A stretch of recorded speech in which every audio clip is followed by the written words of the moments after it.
N പിതാവല്ലോ എന്താനന്ദം. ഈ ദൈവമെന്റെ ദൈവം, N പിതാവല്ലോ എന്താനന്ദം.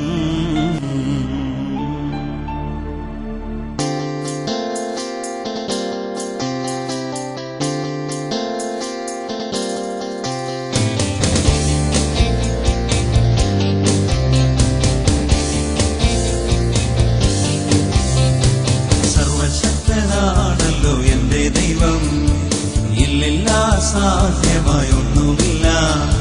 സർവശക്തനാണല്ലോ എന്റെ ദൈവം, ഇല്ലില്ല സാധ്യമായൊന്നുമില്ല. അഖിലാണ്ടത്തെ നിർമ്മിച്ചവൻ എൻ പിതാവല്ലോ എന്താനന്ദം. അഖിലാണ്ടത്തെ നിർമ്മിച്ചവൻ എൻ പിതാവല്ലോ എന്താനന്ദം. സർവശക്തനാണല്ലോ എന്റെ ദൈവം, ഇല്ലില്ല സാധ്യമായൊന്നുമില്ല. സർവശക്തനാണല്ലോ എന്റെ ദൈവം, ഇല്ലില്ല സാധ്യമായൊന്നുമില്ല. അഖിലാണ്ടത്തെ നിർമ്മിച്ചവൻ എൻ പിതാവല്ലോ എന്താനന്ദം. അഖിലാണ്ടത്തെ നിർമ്മിച്ചവൻ എൻ പിതാവല്ലോ എന്താനന്ദം.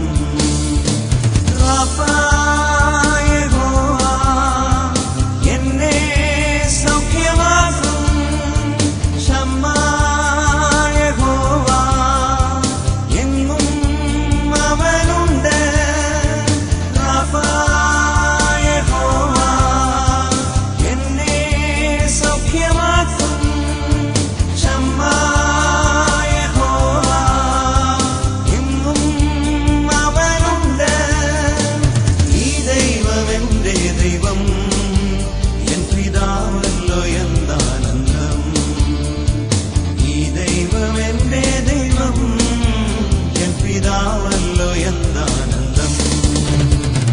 സർവശക്തനാണല്ലോ എന്റെ ദൈവം, ഇല്ലില്ല സാധ്യമായൊന്നുമില്ല. സർവശക്തനാണല്ലോ എന്റെ ദൈവം, ഇല്ലില്ല സാധ്യമായൊന്നുമില്ല. അഖിലാണ്ടത്തെ നിർമ്മിച്ചവൻ എൻ പിതാവല്ലോ എന്താനന്ദം. അഖിലാണ്ടത്തെ നിർമ്മിച്ചവൻ എൻ പിതാവല്ലോ എന്താനന്ദം. യഹോവ എന്റെ സമാധാനം, നിസ്സി യഹോവ എന്റെ ജയക്കൊടിയ. യഹോവ എന്റെ സമാധാനം, നിസ്സി യഹോവ എന്റെ ജയക്കൊടിയ. ഈ ദൈവമെന്റെ ദൈവം, എൻ പിതാവല്ലോ എന്താനന്ദം. ഈ ദൈവമെന്റെ ദൈവം, എൻ പിതാവല്ലോ എന്താനന്ദം. സർവശക്തനാണല്ലോ എന്റെ ദൈവം, ഇല്ലില്ല സാധ്യമായൊന്നുമില്ല. സർവശക്തനാണല്ലോ എന്റെ ദൈവം, ഇല്ലില്ല സാധ്യമായൊന്നുമില്ല. അഖിലാണ്ടത്തെ നിർമ്മിച്ചവൻ എൻ പിതാവല്ലോ എന്താനന്ദം. അഖിലാണ്ടത്തെ നിർമ്മിച്ചവൻ എൻ പിതാവല്ലോ എന്താനന്ദം. നിങ്ങൾക്കൊരാവശ്യമുണ്ടാകുമ്പോൾ സഹായിക്കുവാൻ യേശുവിന് കഴിയും. കാരണം അവന്റെ പേര് എൽ ഷദായ് എന്നാണ്. എൽ ഷദായ് എന്ന വാക്ക് മലയാളത്തിലേക്ക് പരിഭാഷപ്പെടുത്തിയിരിക്കുന്നത് സർവശക്തൻ എന്നാണ്. ആ വാക്കിന്റെ യഥാർത്ഥാർത്ഥം നിങ്ങളുടെ ആവശ്യത്തെക്കാൾ വലിയവനായ ദൈവമെന്നാണ്. One who is more than enough. നിങ്ങളുടെ ആവശ്യം എന്തായാൽ തന്നെയും യേശു നിങ്ങളുടെ ആവശ്യത്തെക്കാൾ അധികം മതിയായവനാണ്, സർവശക്തനാണ്. നിങ്ങളുടെ രോഗം എത്ര ചെറുതാകട്ടെ വളരെ വലുതാകട്ടെ, ഡോക്ടർമാർ ഉപേക്ഷിച്ചതാകട്ടെ, യേശു നിങ്ങളുടെ ഈ ആവശ്യത്തെക്കാൾ അധികം മതിയായവനാണ്, സർവശക്തനാണ്.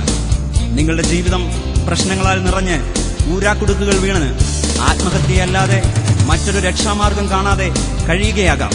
ഇതാ യേശു നിങ്ങളുടെ ആവശ്യത്തേക്കാൾ അധികം മതിയായവനാണ്, സർവശക്തനാണ്. നിങ്ങളുടെ ജീവിതം കണ്ണുനീർ മാത്രമായിരിക്കാം. പുഞ്ചിരിക്കാൻ ആഗ്രഹിച്ചിട്ടും സാധിക്കാതെ പോകുന്നുണ്ടാകാം. നിങ്ങൾ സ്നേഹത്തിനു വേണ്ടി ആഗ്രഹിച്ചിട്ടും ലഭിക്കുന്നില്ലെന്ന് വരാം. മറ്റുള്ളവരെ സ്നേഹിച്ചിട്ടും പഴിയും പരിഹാസവും മാത്രം ലഭിക്കുന്നുണ്ടാകാം. ഇതാ യേശു നിങ്ങളുടെ ആവശ്യത്തേക്കാൾ അധികം മതിയായവനായ സർവശക്തൻ. ഒരു ജോലിക്ക് വേണ്ടിയോ, ഒരു വിവാഹത്തിനു വേണ്ടിയോ, ഒരു സ്ഥലം മാറ്റത്തിനു വേണ്ടിയോ, ജീവിതത്തിൽ ഒരു വ്യത്യാസത്തിനു വേണ്ടിയോ ആഗ്രഹിക്കുന്നുണ്ടോ? ഈ യേശു നിങ്ങളുടെ ആവശ്യത്തേക്കാൾ അധികം മതിയായവനായ സർവശക്തനാണ്. നിങ്ങളുടെ ജീവിതത്തിൽ നിങ്ങൾ ആഗ്രഹിക്കാത്ത ചില ദുഷ്പ്രവണതകൾ, ചീത്ത സ്വഭാവങ്ങൾ, ബലഹീനതകൾ, പാപങ്ങൾ എല്ലാം ഉണ്ടാകാം. അഥവാ നിങ്ങളുടെ ജീവിതം പാപത്തിന്റെ ചീഞ്ഞളിഞ്ഞ വ്രണങ്ങളാൽ നാറുന്നുണ്ടായിരിക്കാം. രക്ഷപ്പെടുവാൻ നിങ്ങൾ അനേക പ്രാവശ്യം ആഗ്രഹിച്ചിട്ടും സാധിക്കുന്നില്ലായിരിക്കാം. ഇതാ സർവശക്തനായ യേശു നിങ്ങളുടെ ആവശ്യത്തേക്കാൾ അധികം മതിയായവനായി നിലകൊള്ളുന്നു. നിങ്ങൾക്ക് പഠിക്കുവാൻ വേണ്ടത്ര ബുദ്ധിയില്ലായിരിക്കാം, അതിനു വേണ്ടത്ര ധനസ്ഥിതിയില്ലായിരിക്കാം. നിങ്ങൾ ചിന്താധീനനാണോ? ഇതാ യേശു നിങ്ങളുടെ ആവശ്യത്തേക്കാൾ അധികം വലിയവൻ, മതിയായവൻ, സർവശക്തൻ. നിങ്ങൾ കിടക്കറയിൽ പരാജിതനാകാം, അവിശ്വസ്തനാകാം. ഇതിന്റെ കുറ്റബോധം നിങ്ങളെ കാർന്നു തിന്നുന്നുണ്ടാകാം. ഇതാ യേശു നിങ്ങളുടെ ആവശ്യത്തേക്കാൾ അധികം വലിയവനാണ്, മതിയായവനാണ്, സർവശക്തനാണ്. എന്താണ് നിങ്ങളുടെ ആവശ്യം? അതെന്തു തന്നെയായാലും, ചെറുതോ വലുതോ ആയാലും, പഴകി ചീഞ്ഞളിഞ്ഞതോ പുതിയതും നൊമ്പരപ്പെടുത്തുന്നതുമായാലും, എന്തു തന്നെയായാലും, തീരാരോഗമായാലും, എത്ര ഭയാനകമായാലും, ഇതാ യേശു നിന്റെ ആവശ്യത്തേക്കാൾ അധികം വലിയവൻ, മതിയായവൻ, സർവശക്തൻ. നിങ്ങളുടെ ആവശ്യം എന്താണ്? അതൊരു കടലാസിൽ എഴുതുക. സകല ആവശ്യങ്ങളും എഴുതുക. ചെറുതും വലുതുമായി നിങ്ങൾക്ക് ആവശ്യമുള്ളതെല്ലാം എഴുതുക. അതിന്റെ വലതുഭാഗത്ത് വളരെ വലിയ അക്ഷരത്തിൽ എഴുതുക: സർവശക്തനായ യേശു എന്റെ ആവശ്യത്തേക്കാൾ അധികം അധികം മതിയായവൻ. ഈ ദൈവം എന്റെ ദൈവം. ഈ കടലാസ് മേശപ്പുറത്ത് കാണത്തക്കവണ്ണം വെക്കുക. അഥവാ പല പ്രാവശ്യം കാണത്തക്കവണ്ണം ഒരു കതകിൽ ഒട്ടിക്കുക. അതല്ലെങ്കിൽ കൂടെ കൂടെ എടുക്കുന്ന ഡയറിയിലോ മറ്റോ സൂക്ഷിക്കുക. സർവശക്തനായ യേശു എന്റെ ആവശ്യത്തേക്കാൾ അധികം മതിയായവൻ. ഈ ദൈവം എന്റെ ദൈവം. ഇത് ദിവസം പല പ്രാവശ്യം സാവധാനം നിങ്ങൾക്ക് തന്നെ കേൾക്കത്തക്ക ഉച്ചത്തിൽ വായിക്കുക, പറയുക, പ്രാപിക്കുക. ഈ ദൈവം എന്റെ ദൈവം.